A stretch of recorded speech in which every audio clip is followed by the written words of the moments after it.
All right, I'm going to try to do this really quick. More and more, I'm realizing what kind of reader I am and what kind of reader I'm not. So I'm not going to give this a star rating because, again, more and more, I'm realizing sometimes when I think a book was just trash, I'll go and see that it's definitely for certain types of people. And they make good points and why their tastes would align that way, and then the other way around. Now, I didn't think this was trash. I didn't think it was trash at all. It was quite good. It was exciting.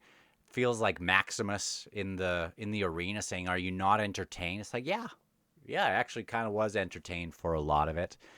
But it, you know, it was a solid. If I had to do a rating for me, it would be like a 3 because there are just certain things about it that I'm realizing that I'm not into that sort of novel.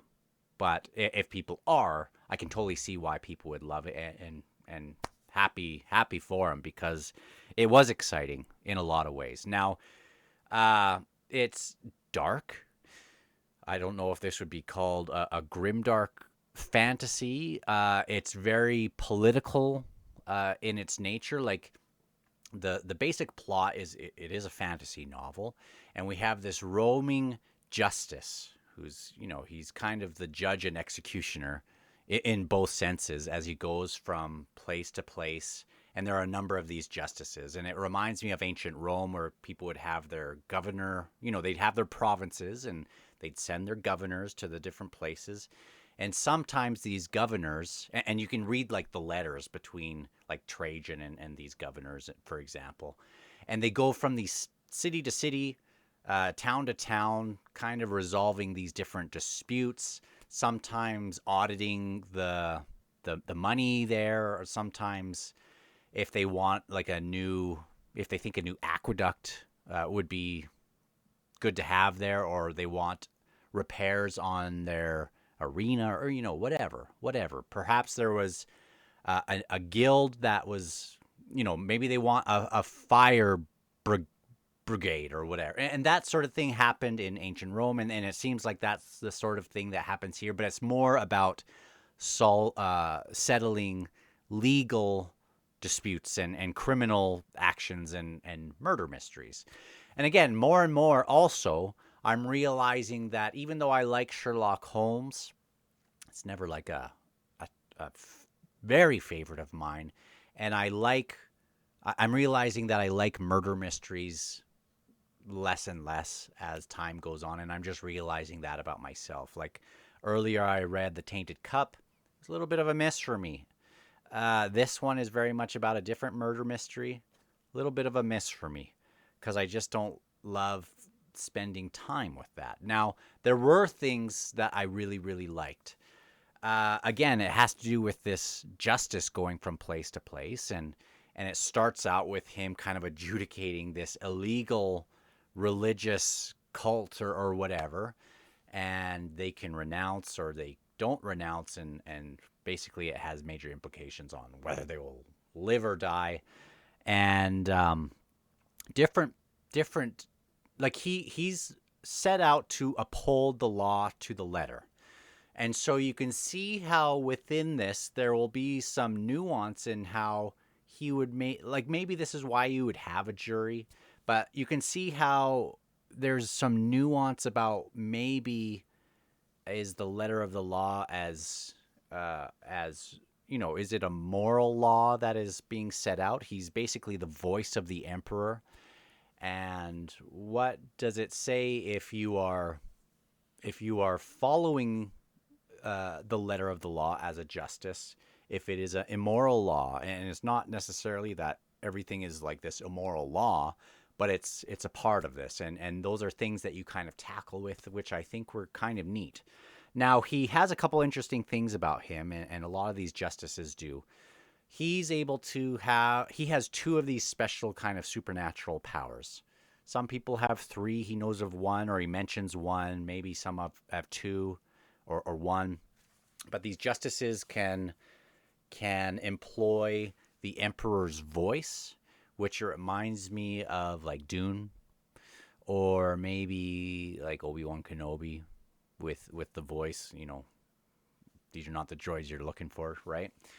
But in this case, it like shakes a room when he employs this emperor's voice, and like everyone, it just jars everyone, and it compels people to tell the absolute truth as they see it, which is interesting. Another thing he's able to do is if somebody dies, and in one of the situations that kind of takes on the main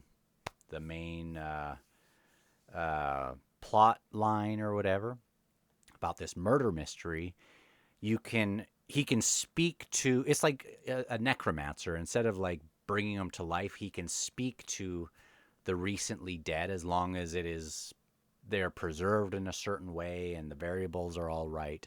And it kind of reminds me of Ubik, even though I think Ubik does it 10 times as good. But kind of the same sort of thing. And it's creepy and dark, and like it is super compelling when we have some of those sorts of moments. Now, like I was on board for all that, the first half. And as you keep going into this, you realize that more and more this is having larger political ramifications, as a lot of these books do. And if you are into things like Game of Thrones or other things where you're vying for governorships or like staging a coup or whatever, or just vying for influence and power, and you're into that sort of thing, I can totally understand how people would just love this. I more and more am realizing that I just should maybe skip some of those series, because like I don't find them as compelling as maybe some other people do. And so that's why I can't really give this a score, even though for me, in knowing how I enjoy that kind of thing, it would be like a 3. But I can see how it would feel like it's very fast. It plays very much towards its epilogue, which I wasn't a major fan of the epilogue. Like, it's supposed to hook you for the next books. It almost was like, no, this isn't for you, the epilogue, which is fine. I'm still looking forward to his next series, the book 1, Grave Empire, I guess. It's supposed to be more of like a fantasy horror, which may be more up my alley. I may go to the second book of this, but I won't miss it if I don't. So, anyway, I can give it a sort of thumbs up because it was fun and exciting. I thought the characters were pretty good. I liked the main justice a lot. I was a little bit disappointed with how things go with some of these characters. The clerk, who's 19, Helena, she's the POV character who we're seeing through her, we're seeing through her point of view how things are going. She's learning through him. She has a really interesting plot line from her perspective, and Bassinger or whatever. I didn't say it out loud, but it's just the word on the page. The other guy that's with them is great as well, and he's loyal to Vonvalt, the main justice in the story. Anyway, it's good. It's a little gritty.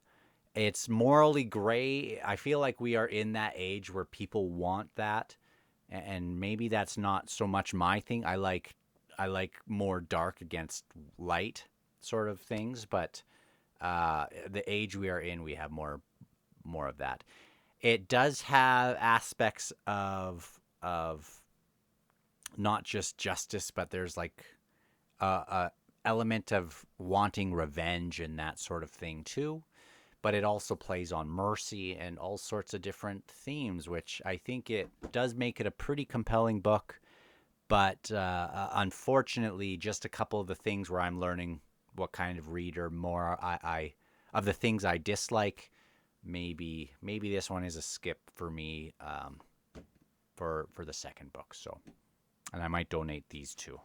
This one too. I don't know if we'll keep it because I probably won't read it again. So anyway, talk to you guys on the next one. Bye.